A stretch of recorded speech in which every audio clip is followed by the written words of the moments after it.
We're going to be, I think we're going to certainly be a little bit different. I mean, any time you graduate an All-American wide receiver that was a 4-year starter for you, and you graduate a guy that was a Division III and MAC Conference Player of the Year, and quarterback Tanner Kelly. Tanner, I think was 6th in the country in pass efficiency. He started 46 games over his career, something like that. You lose guys like that you've built your offense around, and you certainly are going to have to change your personality a little bit.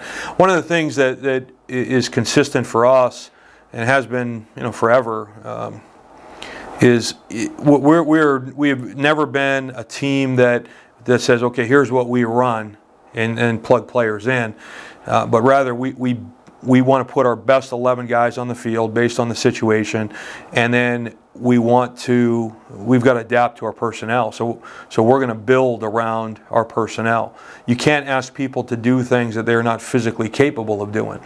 So when you find out who your best personnel are, you build your offense around those people to give them the greatest chance to be successful. And we're certainly going to have to do that a little bit with the loss of 2 great players like that. On the other side of it, we're returning, 8 starters, from offense. 4 of our offensive linemen are returning from an offense that averaged 400 yards a game last year. We're certainly going to build around that. We've got returners, our tight ends returning. We've got our 2 starting running backs, fullback and tailback, coming back. So those are guys you build around, and then we've got some skill guys that are back as well that have different sets of gifts, maybe than what Nate had. So we're going to be different, but the philosophy stays the same. The attitude, the approach, the preparation, all of those things that you've come to know about Albright football are going to stay the same. We're going to have a young quarterback on the field, and you certainly have to protect him and not ask him to do things that he's not yet ready to do. So the growth and development of the quarterback position is certainly something that's going to predicate what type of offense we're going to be and when we're going to be there as we grow through the season. I mean, we're returning Matt Odenwald as an offensive tackle. Christian Auer returns as a 4-year starter. For us, he'll be playing offensive guard again this year. Stu Grogan is returning for us as a starter at center, and Jake Benson. Jake was a freshman for us last year, played in the last 4 games due to Matt Odenwald's injury. So he's got 4 games as a starter under his belt. Not only that, but big games. I mean, playoff games, and games that were certainly monumental in terms of level of importance. So you've got four returning starters on the offensive line. Andrew Hettinger as a returning starter at tight end. Andrew's been a tremendous player for us, extremely physical, run blocker, and a very capable receiving tight end. So certainly you win and lose games up front. We've got to control the line of scrimmage and get 4 yards on first down, and with a returning veteran offensive line like that, we'll certainly be relying on those guys to do that. Joson Holmes returns as a starting tailback, going into his 3rd year as a starter.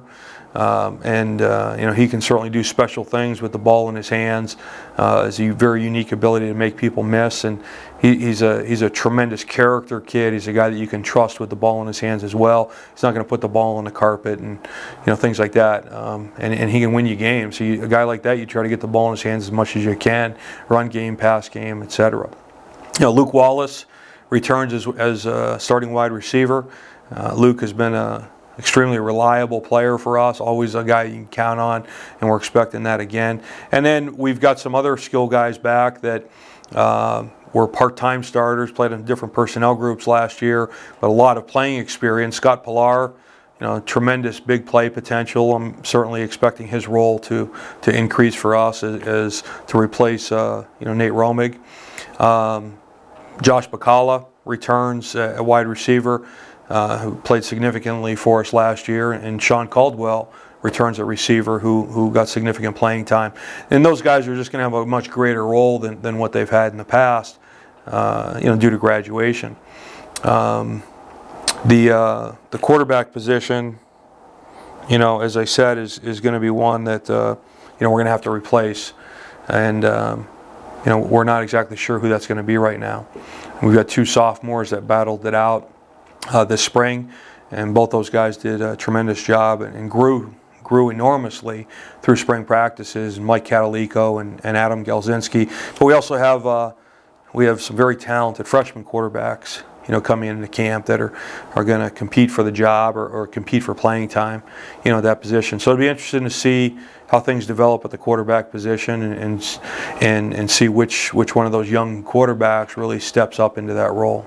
We've got a tremendous freshman class coming in, and we've got you know, right around you know, 70 top-rated freshmen coming in, and of that group of top-rated freshmen, we've got about 16 of those guys that we've classified as difference makers, of guys that we feel can have an impact, you know, fairly quickly in their career.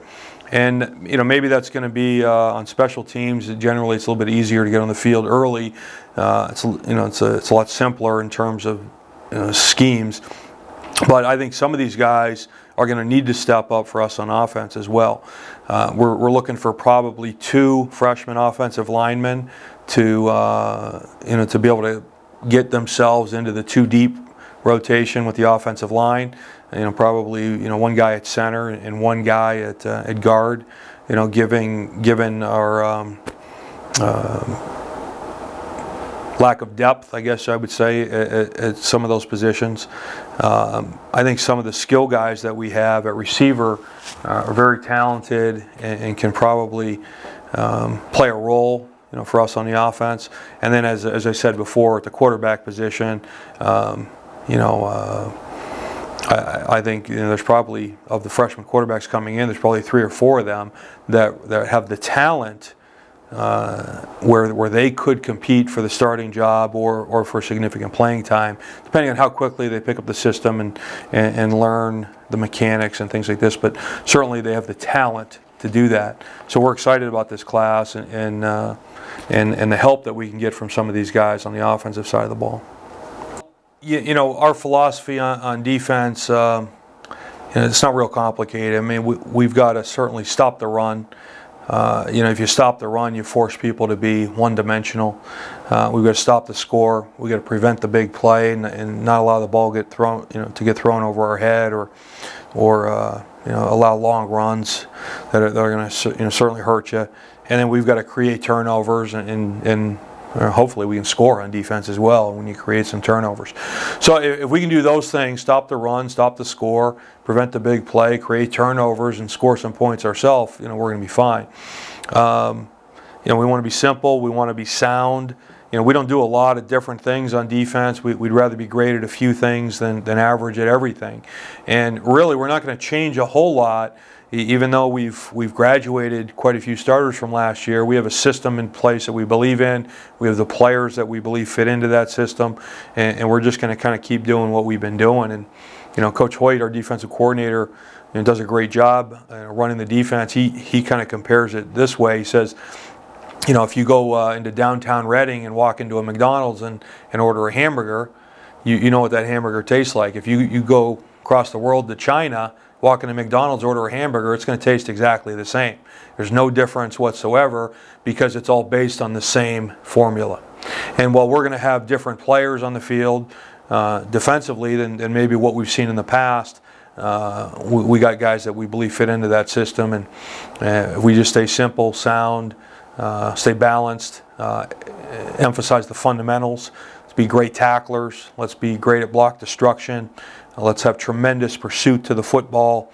If we do those things, then the results, again, on the field, they kind of take care of themselves. So that's kind of our approach this year. And you know, sometimes you got to bend but don't break. Sometimes you got to create some big plays and create turnovers and sacks. And you know, it kind of depends on the game situation. But the key to great defense is being physical, being aggressive, being fundamentally sound, and keeping things simple enough for your guys that they don't have to think out there, and they're just reacting and playing the game that they love. I guess officially we graduated 9 starters from our defense last year. So there's only again officially there's only 2 starters returning. That would be Eddie Mitchum at the nose guard position and Josh Hare at the corner position. But the way we play defense, we always rotate in a bunch of guys. So there's several other players that got significant playing time, for us last year that are back, that upperclassmen with experience that we're certainly counting on to step up into starting roles or into larger roles than maybe where they've been. Some examples: Ryan Robinson, on the defensive line, he got significant playing time a year ago. He's back again to help us out on the D line.